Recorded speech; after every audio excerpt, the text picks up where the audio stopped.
The head of YouTube just came forward, and this was the headline.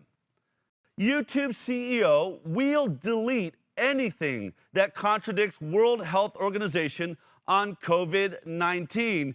In fact, this is her saying it herself.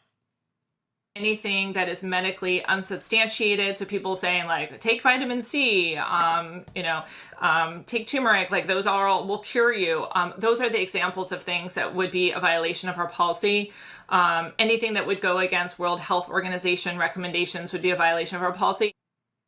What I found disturbing about this is she's not saying anything that goes against CDC guidelines or FDA guidelines, which I would be suspect of anyway, because we've seen a lot of problems with the modeling and all the thoughts happening here. But at least those are U.S. government agencies. YouTube is Google, right? It's a U.S. government agency that is saying we will take down anything that does not adhere to a foreign body, an international body. The WHO does not work for the United States. They work with China. They work with Africa. They work with India.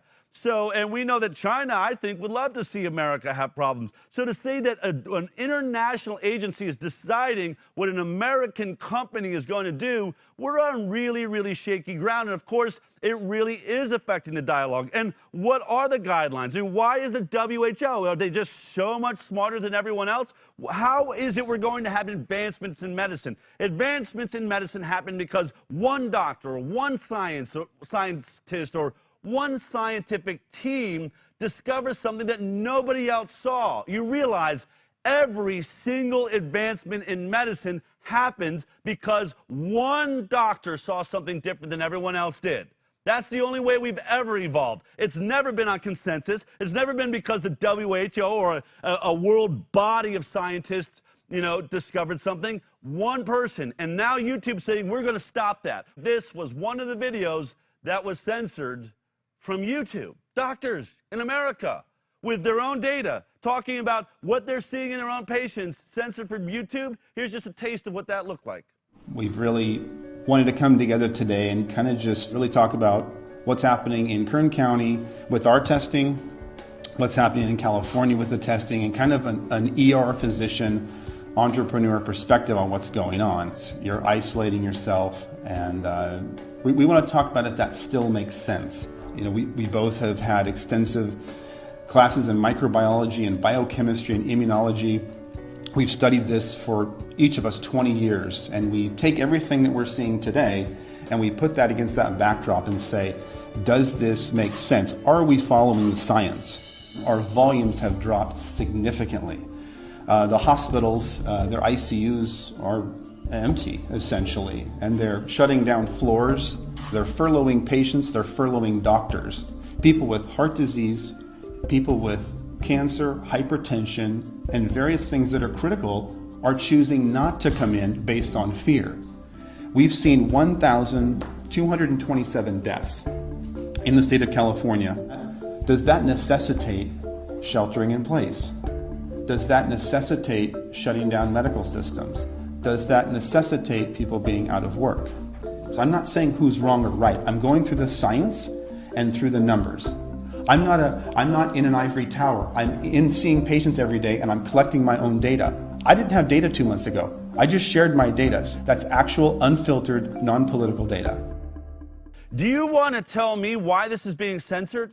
Are we not allowed to hear from real doctors giving us real numbers? YouTube issues statement on removal of controversial video interview with Bakersfield doctors. 23 ABC received an email from YouTube on April 27th giving the station notification the video had been taken down, setting YouTube's community guidelines. 23 ABC has appealed the ruling through YouTube. We quickly removed flagged content that violate our community guidelines, including content that explicitly disputes the efficacy of local health authority recommended guidance on social distancing that may lead others to act against that guidance, said the statement. These are doctors giving real numbers and facts. They didn't say run out of your house. What they were saying is we would really like to be talking to, Gavin Newsom, or have Gavin Newsom look at the information we are having. This is what news is supposed to do, isn't it? Isn't it supposed to say, you know what, we've got some phone calls coming in, and we're starting to investigate because President Nixon appears that he may have wiretapped, one of his opponents. Oh, well, you know what? The government of the United States doesn't agree with that statement, so YouTube is blocking it.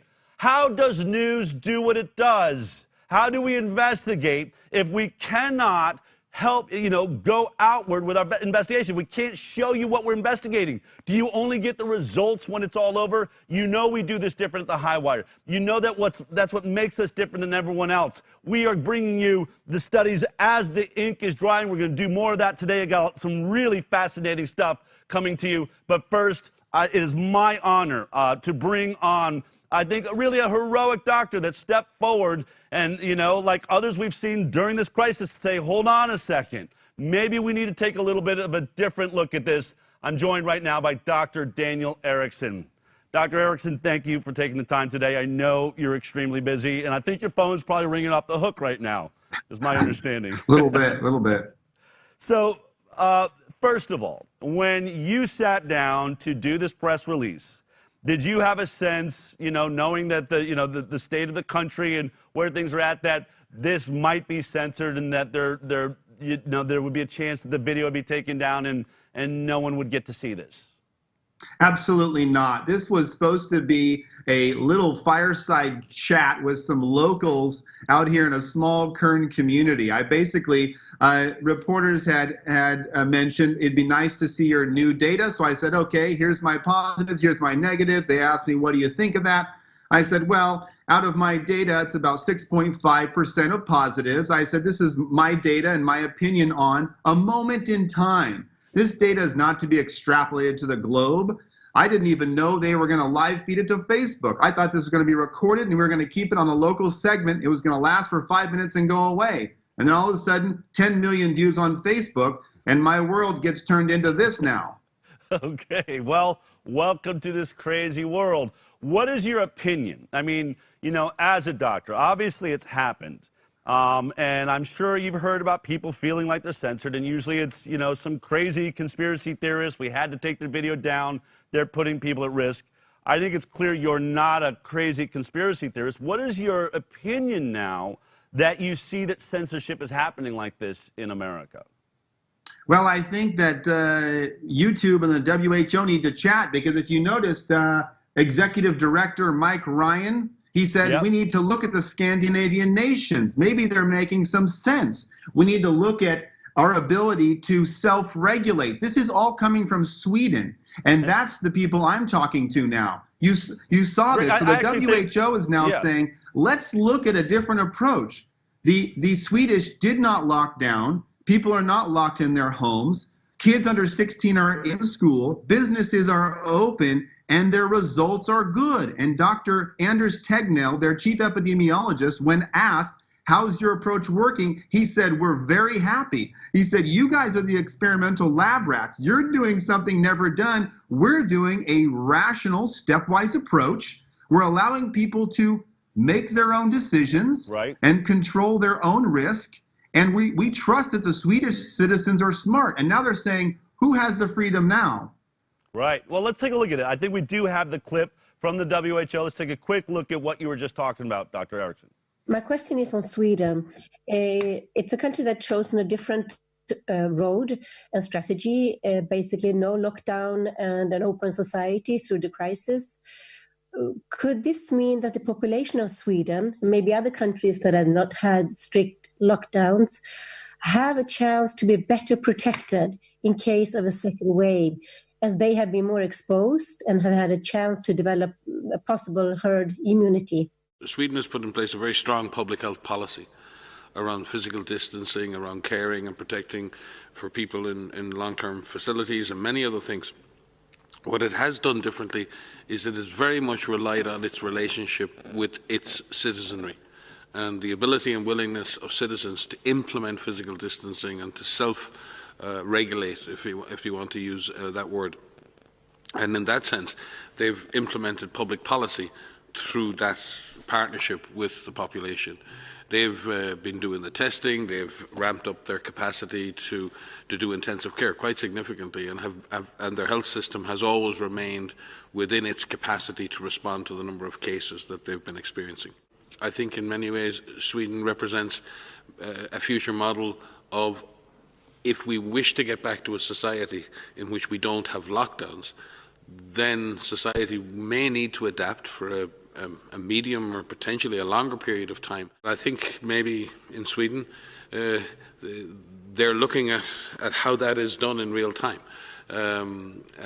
So I think there may be lessons to be learned from our colleagues in Sweden. This is actually quite an about-face, and we had a report done from Sweden, and you did see people walking around, but they kept their distance, but they were in restaurants, and schools stayed open, and everything seems to be okay, and there's been a real pushback. Trump has said there's going to be a huge death rate. Been hearing, oh, it's going to be a huge death rate, they're making a mistake. That's not the case. Let's get past Sweden. You know, I know that you don't have all day, and you got a lot to do. So for those people that are not among the 10 million that saw your video, take me through the data that you shared and that you discovered through your work. Now, you have an urgent care facility in Bakersfield, California. Is that correct? I have 7. I have 7 throughout California, from Fresno down to almost San Diego. Okay, so because I've heard arguments, it's only Bakersfield. He's using this small little community to extrapolate, but you actually have a fairly wide demographic across Southern California. Again, my data and my opinions on my data are not the most important. I'll go through it with you if you like, okay. But the most important thing I can share is the opinions of epidemiologists that have been watching this for 30 years. I interviewed Dr. Witkowski, which is a brilliant biostatistician. What does he do for a living? He analyzes studies and data and helps the public understand. So I asked him, what do you think of what's going on? I said, is there science for sheltering in place? Is there science for, you know, social distancing? And he said absolutely not. And then they interviewed the Swedish epidemiologist, and they said, is there data for locking people in their homes? And they said there really isn't. So this is an experiment we're trying. And my thought is, if you're going to do an experiment, you better have some good scientific data before you lock people in their homes, tell them they can't come out, cause depression, anxiety, alcoholism. This is stuff is coming into my offices. This is not fabricated. This is my opinion on what I'm seeing. And you have to ask yourself the big question. Let me bear down that with you, because, you know, what we're hearing is that it's like a war zone. The ERs are like a war zone. The urgent care facilities are barely hanging on. There's no room. We're going to run out of beds. There was going to be a shortage of ventilators. You are on the front line. You actually do this for a living. Describe to me what it has been like to be working in an urgent care facility in California through this. Did it get to the limit? Were you almost about to run out of beds? Was there a real concern for a shortage of ventilators? What did you see on the front line? No, we're a spread out county. Kern County is one of the biggest counties in California. We're spread out. So I called the CEOs of the local hospitals, and they said our volume is down. They've had to cut hours. They have plenty of surge capacity if we should have another spike. So my volume is down significantly. Everybody has the same story in this area. Nobody's busy. Yesterday I checked, and we had 14 people in the hospitals, according to our local public health, that were in the hospital because of COVID. And we had, I think, 6 or 7 deaths total. Every death, you know, is terrible. We don't want any death, but out of 1 million people, these numbers are fairly low. And so I asked them, we have surge capacity per their phone call I took with them. So if we should open up the schools and take a rational stepwise approach to open up this economy, our hospitals in Kern County are ready. I can't speak for, you know, LA. I can't speak for the entire state, but in Kern County, we are ready. What you at your urgent care facility, one of the things that really got you into this is you've been doing testing. You've been having people coming in, and you've been running tests. What were your numbers when you looked at those tests? I got them right here. Okay. The numbers I was using was we had a total of 5,213 patients tested.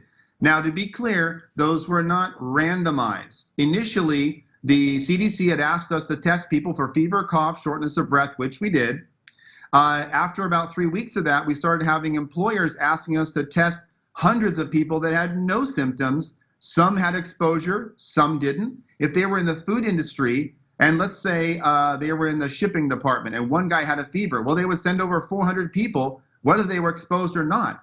Then we had people coming in that had an elderly grandmother at home, or an immune-compromised husband. They had no symptoms but wanted to be tested. So our data started to get more randomized. But at the 5,213 mark, we had 340 positives, which is 6.5%. And I was just sharing this data. This is raw data. This is not biostatistically analyzed by an epidemiologist. This is my opinion of raw data at one moment in time. You do not extrapolate this data to society. So the data I use now is from CDC, from Worldometer, and then I talk to the epidemiologists and the biostatisticians, and I say, what should be our message? Now that we have data, 2 months ago, we had no data. So of course we're gonna take a real cautious approach. That was wise. But now that we've had 2 months of data, should we take a different approach? Should we be more like Sweden? I say yes.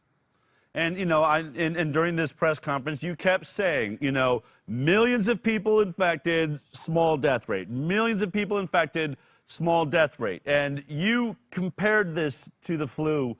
Do you still hold on to that comparison? It's one of the things that gets attacked a lot in this conversation. You did cover one of the points. They said that your data was not randomized, and you explained it didn't start out randomized, but got more and more. If an office building says send everybody in, much more randomized. They're different people, different ethnicities, and they certainly aren't coming in because they're having some sort of symptoms. But where do you see this death rate in the data you're looking at? Now, I get it. And we've been sharing, no one in our audience is brand new to this. We've been sharing worldwide data too. But when you look at your data, 6.5%, you extrapolate it out, you know, what is the death rate of COVID-19 compared to the flu in your mind? Well, let's look at the data once again. The CDC on their website, in 2017, 2018, we had about 60,000 deaths from flu. The flu season usually lasts 3 to 4 months. I've been following flu seasons for 15 years. Sometimes it's bad. People are in hospitals. They're intubated. They're dying. Our hospitals are overwhelmed. It's terrible. Sometimes it's mild. This is like a bad flu season per Dr. Gisecki, per Dr. Witowski. These are epidemiologists analyzing flu cycles for 30 years, and they have told me this is like a severe flu. This is their opinion I'm sharing. How many deaths total? 62,299. We have 1 million total cases out of 6.2 million, or about 16.6%, 17% at a moment in time on Worldometer. A moment in time is what we have today. Right. But what I'm saying is we need to listen to the people who do this for a living, who have degrees in this, and who are saying this is like a severe flu, and they're recommending a stepwise approach to get the economy back going. And I think that's rational. Okay, so tell me, both you and your partner, Miseki, is that it? Miseki? Is that Masihi? Masihi, yeah. Okay. Yeah.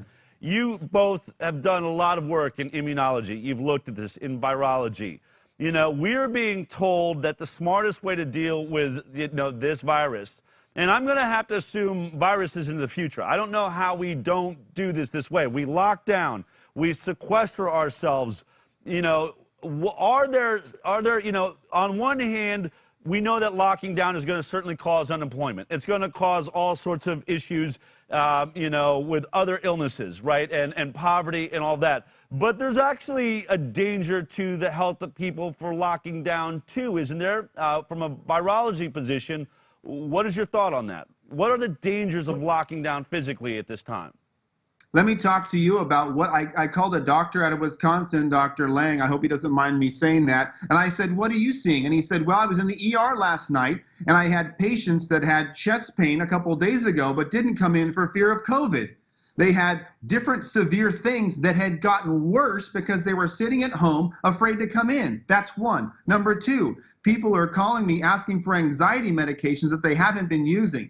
Alcoholism is going up. People are telling me they're drinking more, and this is all public knowledge. Right. So there's multiple things we have to consider. The collateral damage of a total shutdown versus the damage of the virus itself. And to me, the scales are tipping towards the collateral damage is affecting all Americans. The virus, 95% of us get this virus and have a fairly mild go at it. Yes, we have some deaths, and those are terrible. I'm a physician. I don't want anybody to die. Some of these people would have died during flu season. And so what I'm saying is, let's take a rational approach. Let's look at Sweden. I think, like the WHO stated, we've got something to learn from them. I think that their approach is working. If you look at their deaths per million, 225. United States 175 per million, Italy and Spain in the 400 to 500 range per million, UK 360 per million. UK is on total lockdown. They have 360 per million.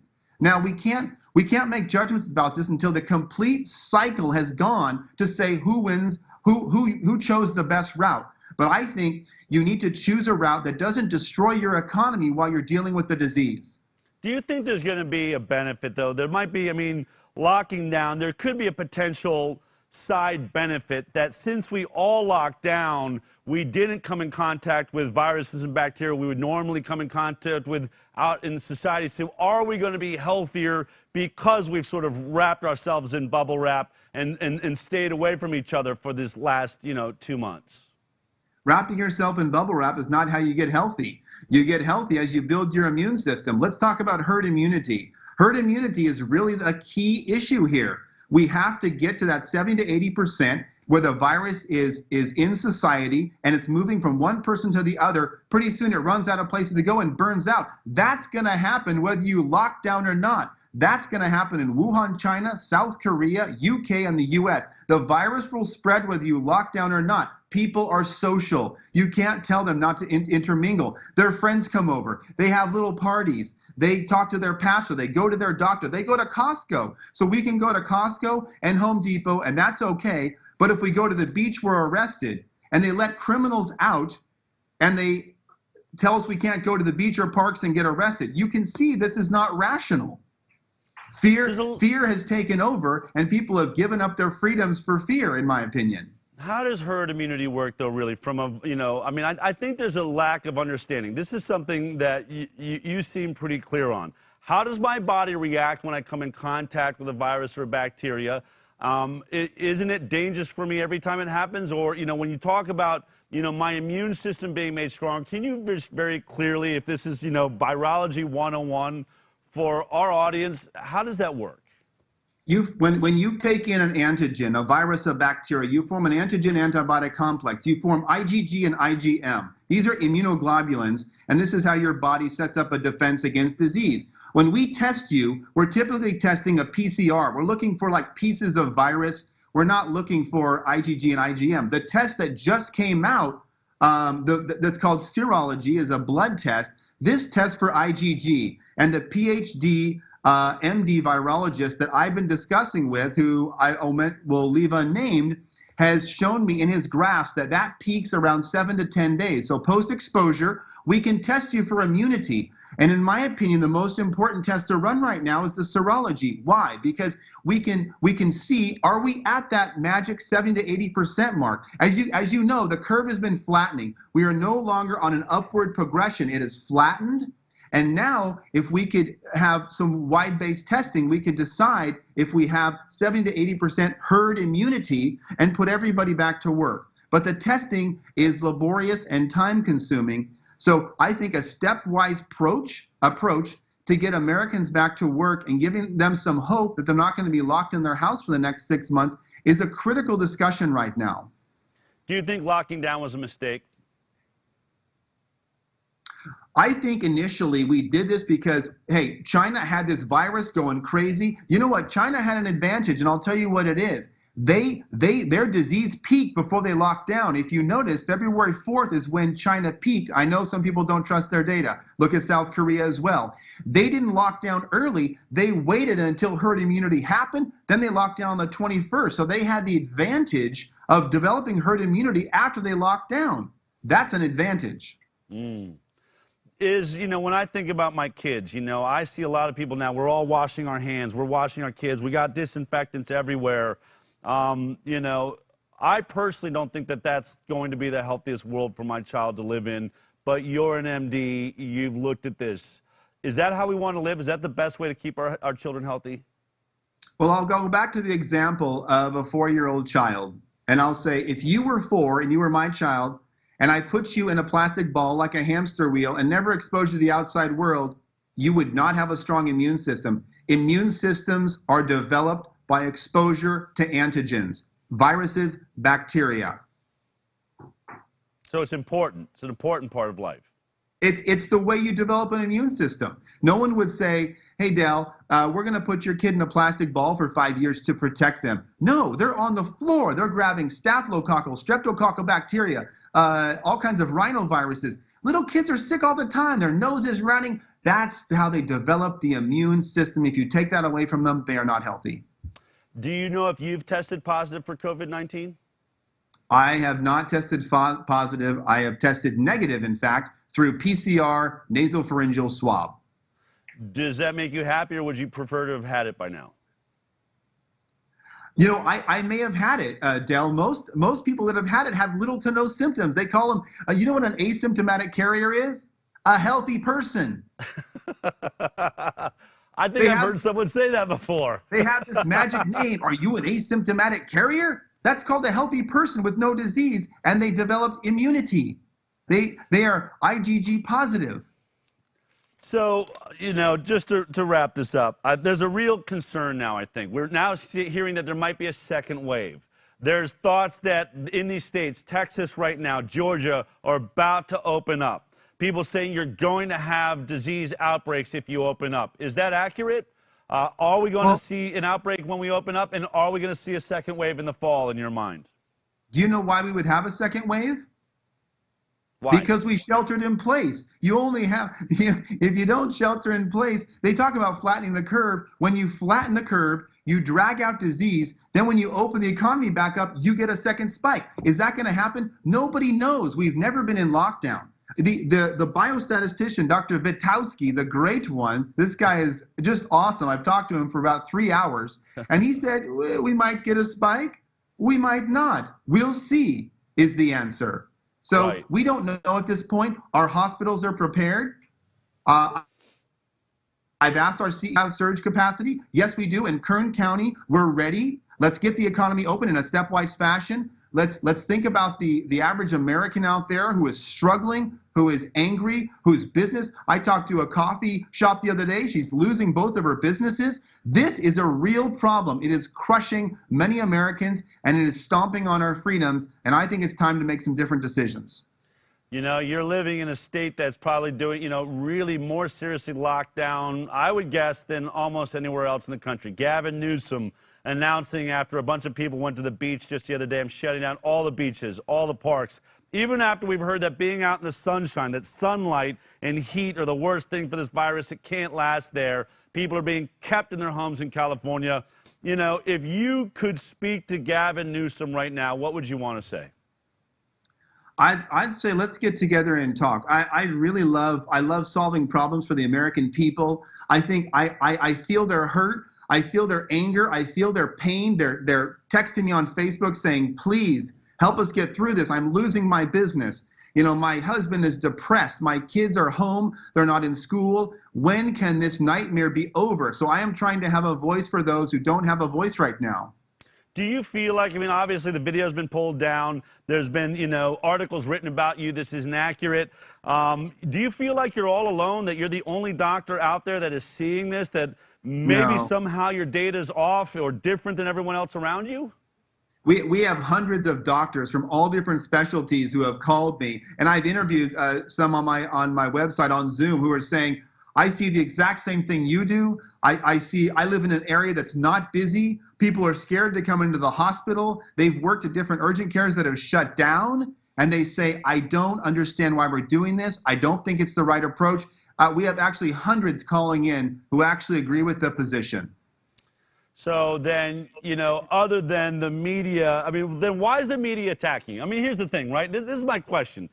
If you're right, and so many scientists, and you're not, I've been reporting this for several weeks now. In fact, at the end of the show, I'm going to list about 120 top world scientists that would all agree with you. What is happening in mainstream news then? Can you explain it? Because it seems like they're telling us that we are going to die. We need to stay locked down. We have, all day long music concerts where superstars are telling us, if you want to be a hero, stay in your basement. Burger King telling us, just lay on your couch. That's how you can be an American hero right now. How is that happening? I think what happens is we started down a pathway of logic. We said, oh boy, Wuhan, China has got millions of people. The initial models that put out said 2 million Americans were going to die, Del. 2 million. We're not even at 100 grand. So the initial models scared us to death. So we said, everybody, shelter in place. I took precautions. My kids came home. I said, oh boy, we don't know what this is. We sheltered in place. I had N95 masks everywhere. I was going to the store with a mask. I towed the line for 2 months. And after seeing my community and going, wait, the hospitals are slow. I'm slow. The disease out here doesn't seem to be reflective of New York. So maybe we should make different decisions in our county because we are not inundated with disease. Maybe we should allow personal responsibility to take place and businesses to open and kids to stay in school. And then I started looking at different countries and going, wow, Dr. Gisecki, 30 years of this, agrees. Wow, Dr. Anders Tegnell agrees. Wow, Dr. Wiskow, and they just kept coming. These epidemiologists who have agreed on this position. So that's when I formulated my opinion after 2 months of reading and studying and talking to colleagues around the country. I decided that I think the best approach is something similar to the Sweden model. Are you concerned that given, all human beings want to be right, especially those that have driven our nation into what could really end up looking like a form of a depression? We're seeing jobless rates like we've never seen in my lifetime. Do you have any concern that there's going to be sort of a cover-up or at least sort of trying to soften the details you're talking about to protect those that got us into this? Are you worried that they're using the media to try and hide the fact that there may have been a colossal mistake made here? Del, I think that if I was a leader and I made a move that maybe didn't have the best outcome, I would pivot and I would say, okay, the decision was made. Here's the outcome. Let's pivot. Now let's pivot. Let's get the schools open. Number 1, kids under 16, everybody back in school. Let's watch that for 2 weeks. Number 2, slowly open restaurants. Number 3, open major factories in a stepwise fashion, like coming down a ladder. We've climbed up this ladder that is going to, I don't know where. Let's, in a stepwise fashion, come down and reopen the economy. Whether they try and cover things up, I don't think that's the big issue. The big issue is how do we get back to a place that's logical and rational and allows people to take personal responsibility for their own health. Those are all great points that we've been sharing here. I have to say, as a reporter, I'm not a doctor, I'm not a scientist, but I have been interviewing a lot of people like you. But I think you're one of the most outspoken in America right now. I think it's courageous, it seems like you didn't know how courageous you were being, but you are here. You're still speaking out, and I think that makes you an honorable person, and hopefully those videos will be put back up on YouTube. I know we're certainly hoping our video stays up. But keep up the good work, and I hope you'll stay in touch as we watch this thing shift. Because as we know, every day this story is changing, the models are changing, and hopefully you've had some influence on really looking at the hard data. Thank you for your time today, Dr. Erickson. Call me anytime. Be happy to come back. All right. Take care. If you like that clip, then be sure to check out our live broadcast of The High Wire every Thursday morning at 11 a.m. Pacific Time. You can watch it on Facebook, YouTube, iTunes, and Twitter. We'll see you there.